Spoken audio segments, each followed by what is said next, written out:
RFC. RFC. RFC. RFC. RFC. 89.5. 89.5 et 106.6. 106.6 en FM. La radio locale. Merci de nous recevoir chez vous.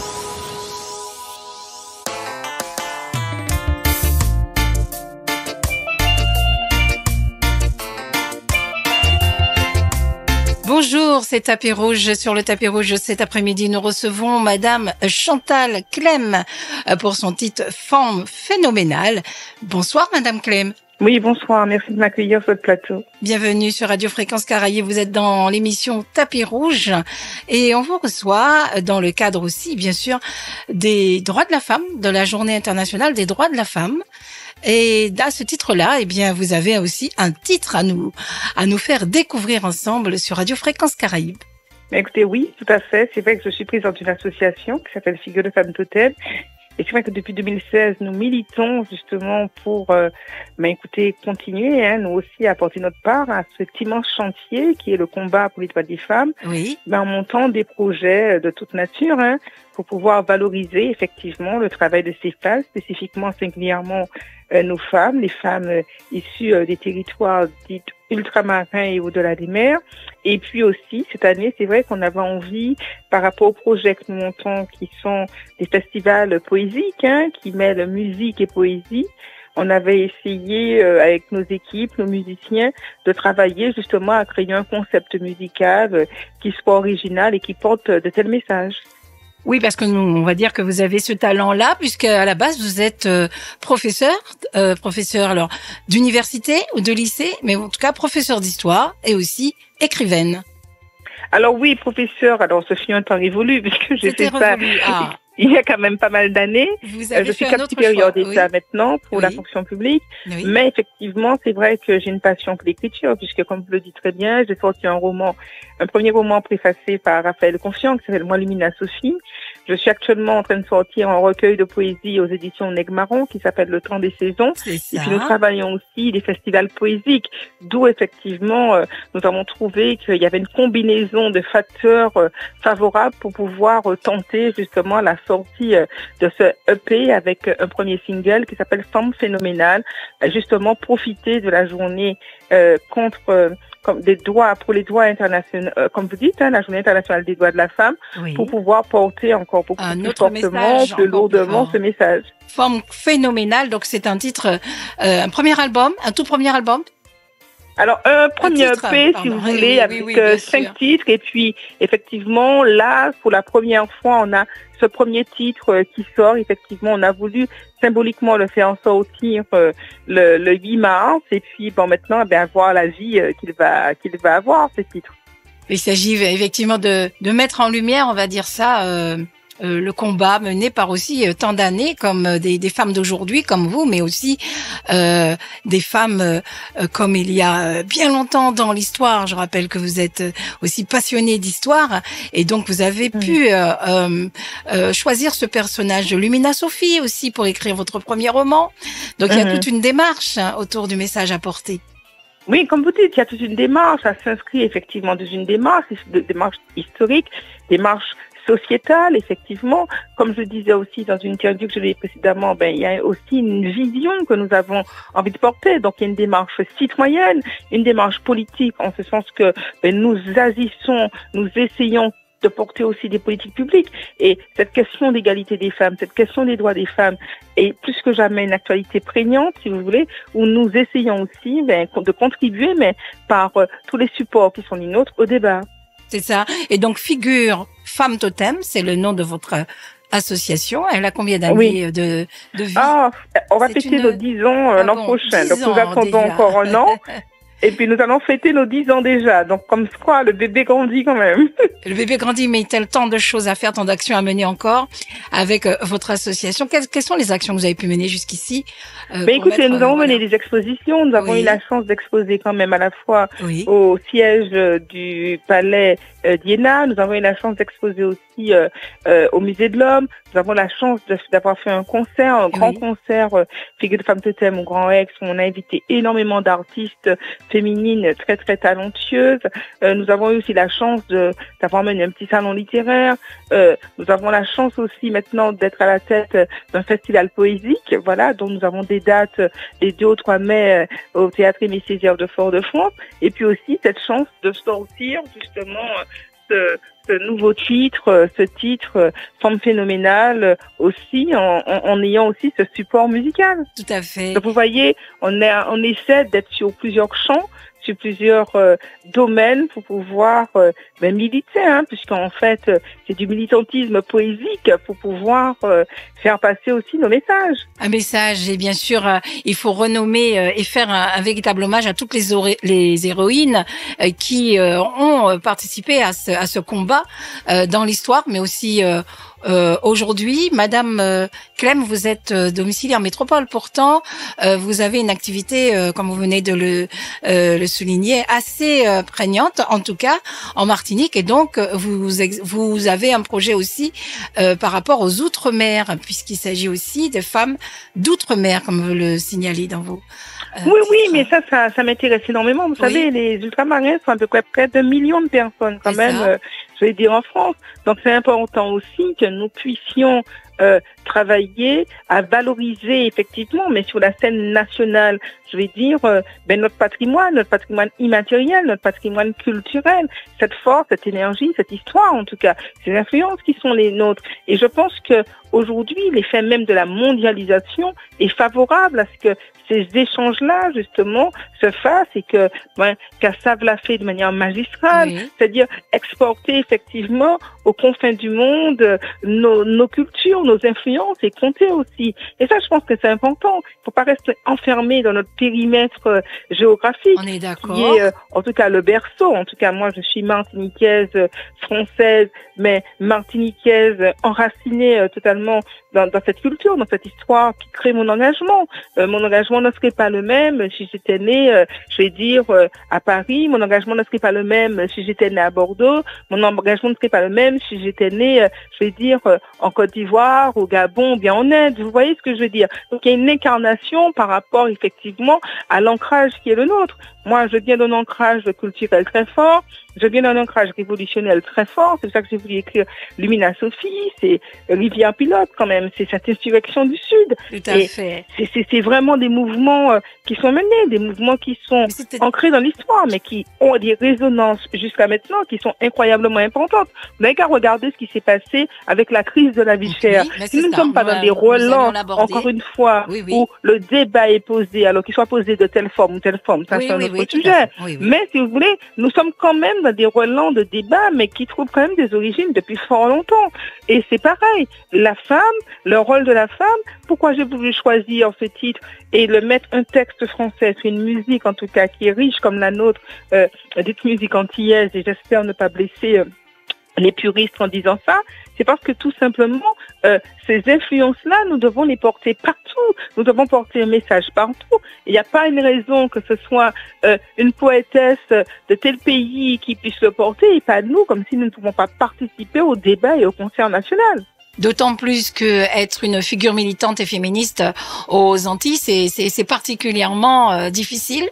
Je ne sais pas si c'est difficile ou pas, parce que en fait, moi je pense que toutes les associations, je pense à toutes les associations que je connais, des femmes qui ont bien avant moi mené ce travail-là qui est important. Aujourd'hui, par exemple, moi, en cette journée des femmes, j'ai envie de célébrer Jeanne Léraud, qui a quand même fondé l'UFM.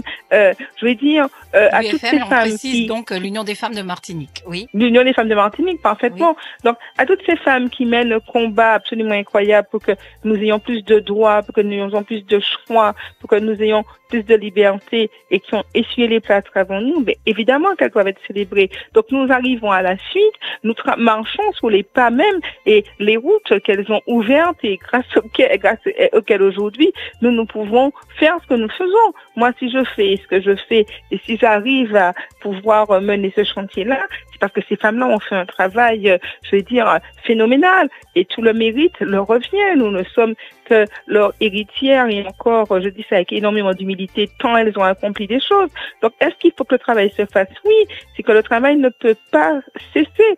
Et d'ailleurs, on célèbre le 8 mars où, effectivement, un peu sur tous les réseaux, tous les médias, on va en parler. Mais oui, la question des droits, je vais dire, les féminicides n'attendent pas le 8 mars pour avoir lieu. C'est ça, parce que c'est la vie des femmes. Et justement, j'allais venir avec vous au niveau du contexte social actuel de la vie chère et du combat qui est mené contre la vie chère. On voit vraiment, véritablement, une grosse mobilisation féminine autour de ce combat contre la vie chère et du militantisme en place aussi. Oui, parce qu'en fait, les femmes sont aussi les premières victimes de la précarité. On est d'accord. Parce que les sociétés ont été construites pour que les femmes, effectivement, aient une forme de dépendance à l'homme. Et je ne dis pas ça dans un esprit de perversion, ou bien dans un esprit une réalité, quand même, où on attraquerait l'homme. Mais ça a été construit comme ça. Donc, la question de l'autonomie, de l'affirmation, de l'indépendance aussi. Mais même, vous n'avez qu'à regarder la situation, la problématique accrue de l'égalité salariale. Vous voyez très bien que dans toutes les sociétés, ces problèmes-là sont encore très, très prégnants. Regardez ce qui se passe aux États-Unis quand même. Regardez ce qui se passe aux États-Unis quand même. Ce n'est pas n'importe quelle démocratie. Ou quand vous voyez que les droits des femmes sont en train de reculer parce que vous avez une vision qui est incroyablement machiste du corps des femmes, de la position de la femme, mais qui sont des visions en fait rétrécies et très raccourcies. Donc effectivement, le combat est actuel et toutes les voix, d'où qu'elles viennent, et surtout je suis contente que nous puissions, et je vous remercie de me donner cette audience-là, prendre la nôtre aussi, doivent être entendues. Et c'est vraiment ça. Pourquoi on fait femme, pourquoi on fait femme phénoménale, pas pour que ça puisse être passé le 8 mars, mais on espère que ça soit passé souvent, si jamais, ça trouve son public, pour pouvoir, véhiculer ce message, parce qu'on n'en aura jamais fini. Parce que partout, nous sortons de siècles et de siècles d'histoire où le prisme est encore un prisme éculé et nous devons encore parler pour briser les murs. Ça, nous le savons très bien que c'est ainsi. On sait très bien aussi. Ne le pas. La question du féminisme, est-ce que c'est quelque chose qui est finalement dans nos cultures, puisque vous parlez bien sûr des femmes d'outre-mer, est-ce que au niveau de nos cultures d'outre-mer, est-ce qu'on a intégré le combat féminin comme il devrait l'être, le combat pour les injustices sociales dont les femmes sont victimes? On parle des différences salaires. Je pense que ce cap-là est largement passé, que c'est intégré, que c'est bien pris en compte. Là, je pense que de ce côté-là, nous n'avons pas de retard là-dessus à rattraper. C'est pour ça que je vous disais dans mes propos tout à l'heure que l'idée, en fait, c'était de continuer justement à avoir ces voix. Alors, parce qu'on a tendance, si vous voulez, mais c'est pas seulement en Martinique ou en Guadeloupe, à Paris aussi, tout le monde va mettre un petit logo le 10 mars, etc.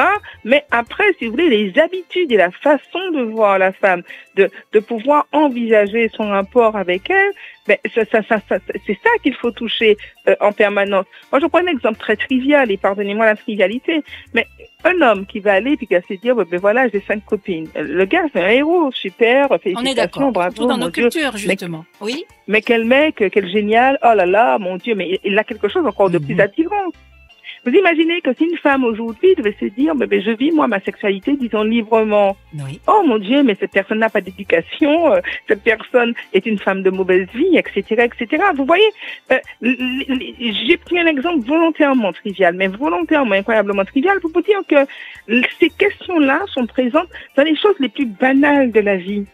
Les représentations et si vous voulez, les carcans dans lesquels nous nous retrouvons. Mais en fait, pourquoi c'est difficile? Parce que ce sont les choses les plus simples de la vie, si vous voulez. C'est pas dans les choses les plus élevées, les sujets les plus délicats. Non, nous voyons que, en fait, ces prismes-là nous enracinent, si vous voulez, nous gardent prisonniers, mais dans les choses les plus simples, parce que nous sommes toujours un peu prisonniers, un peu des clichés.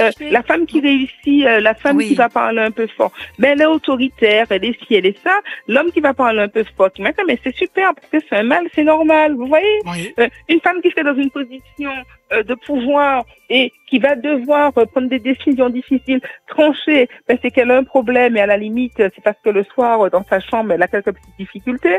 Si c'est un homme, ce serait totalement normal, vous voyez. Donc, il y a encore ces représentations qui sont rentrées dans ce qu'on appelle le champ commun. Et une fois que c'est rentré dans le champ commun, mais en fait, c'est très, très difficile, justement, à pouvoir les faire sentir. Et non seulement c'est difficile à les faire sentir, mais nous constatons que nos filles, nos sœurs, mais même nous-mêmes, nous entrons en fait aussi dans cette facilité-là.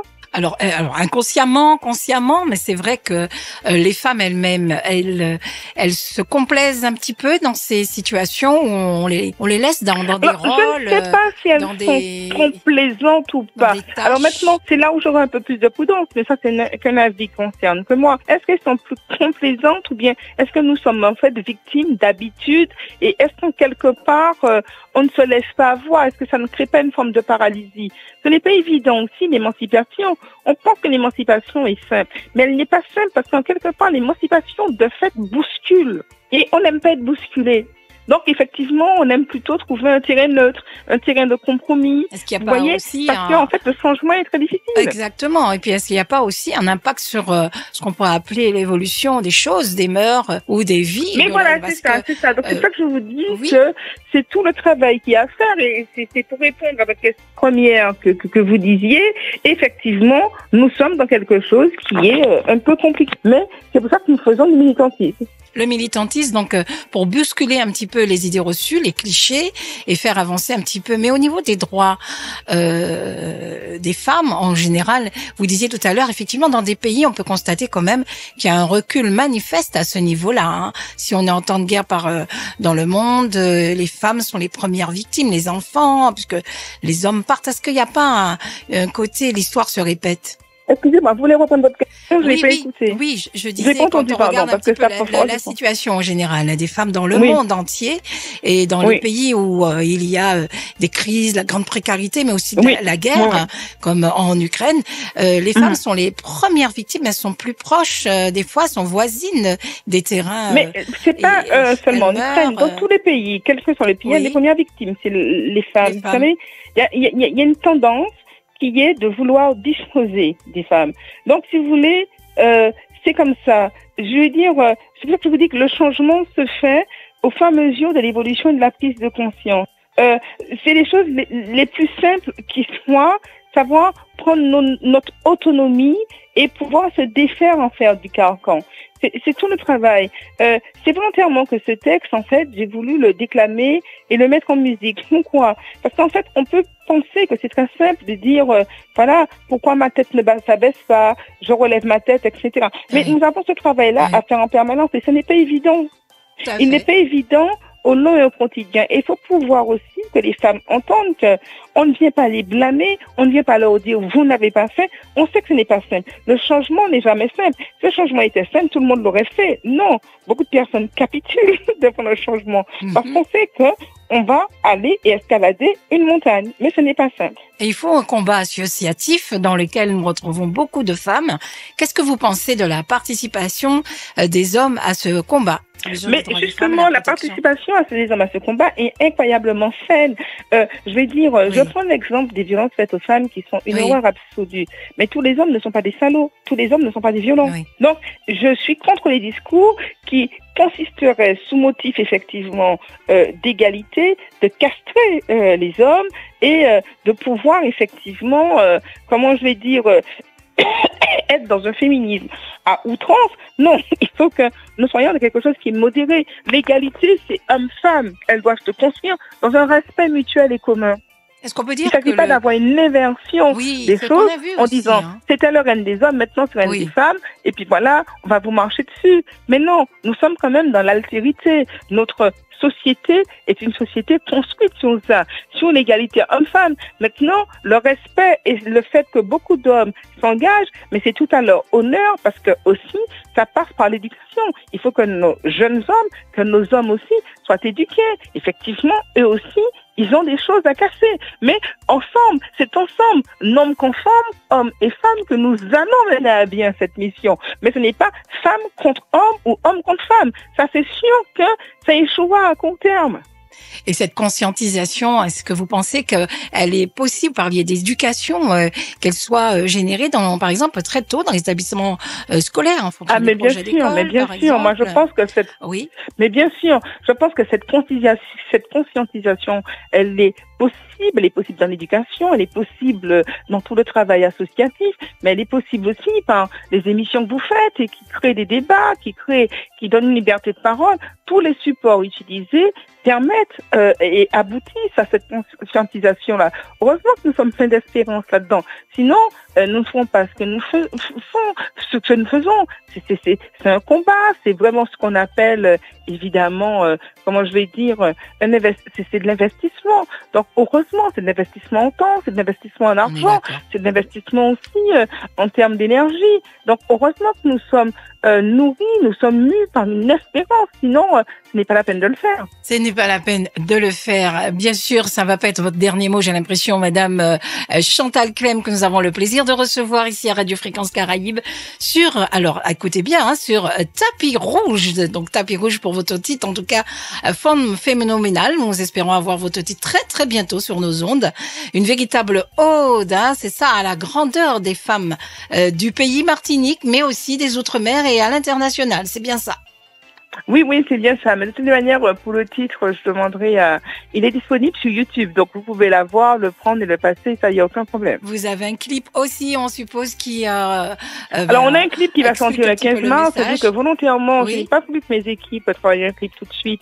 Parce qu'en fait, j'ai voulu vraiment faire passer le message. Oui. Et puis aussi, j'ai pas voulu que, comme on fait une chanson pour le 8 mars, que ça reste que le 8 mars. C'est ça. Ce que nous avons à faire comme modèle, vous savez, le droit de la femme, c'est tous les jours que nous avons à le bâtir, pas seulement le 8 mars.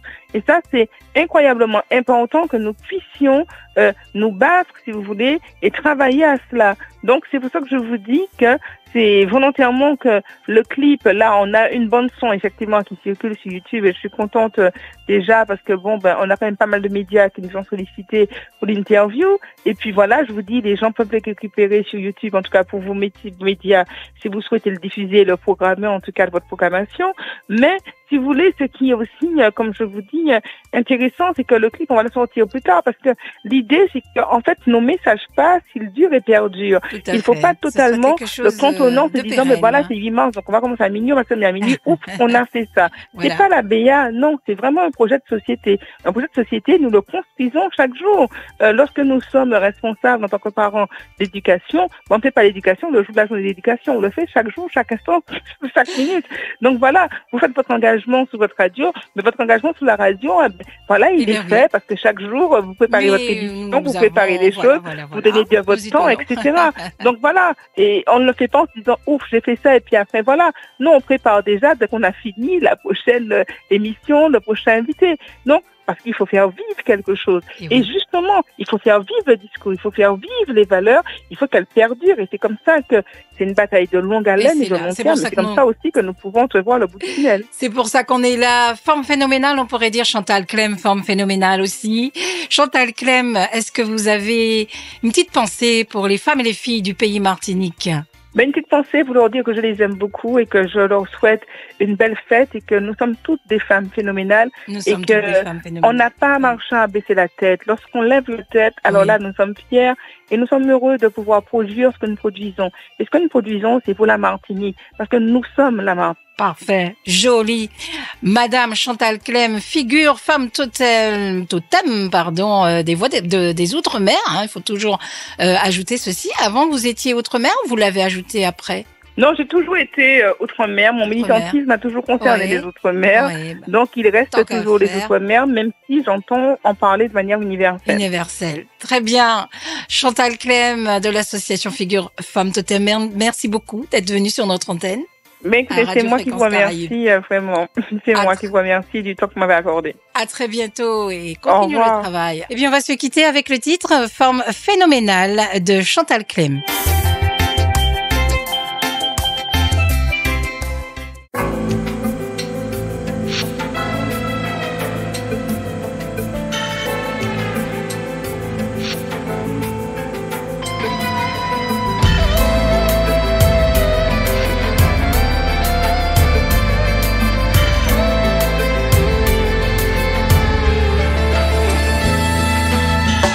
Les jolies femmes se demandent où réside mon secret. Pourtant, je suis loin d'être mignonne ou de taille mannequin. Mais quand je leur révèle, elles pensent toutes que je mens. Et pourtant, je leur dis, je vous dis, et je dis, mon secret réside dans la portée de mes bras, la foulée de mes pas et l'odeur de mes lèvres. Parce que je suis une femme incroyablement. Et la femme, cette femme phénoménale, c'est toi, c'est vous, c'est moi, et puis c'est nous.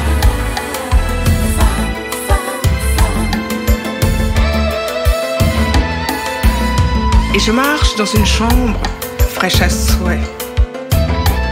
Et pour un homme, mes consoeurs se lèvent ou tombent à genoux. Mais eux, ils bourdonnent autour de moi, une vraie ruche d'abeilles. Et je leur dis, je vous dis.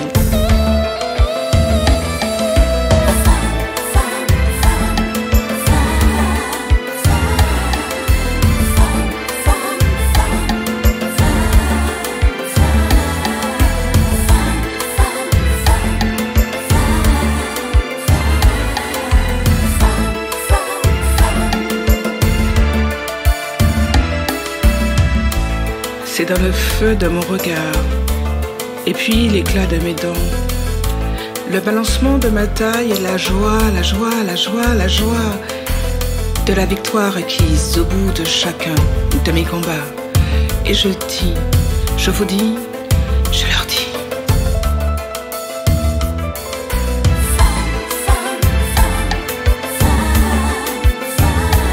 Parce que je suis une femme incroyablement. Et la femme, cette femme phénoménale, c'est toi, c'est vous, c'est moi, et puis c'est nous.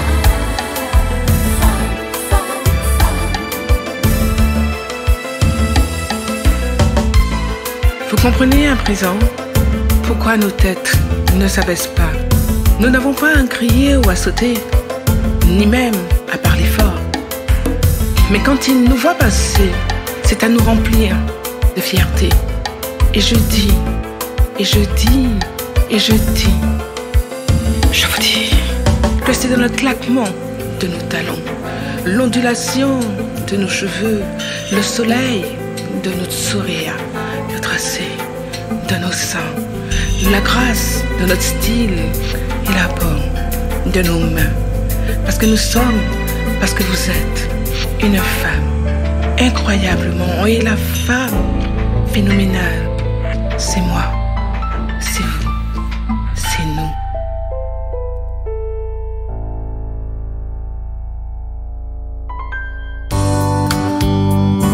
Fréquence Caraïbes, la radio de proximité toujours plus proche de ses auditeurs. 24h sur 24.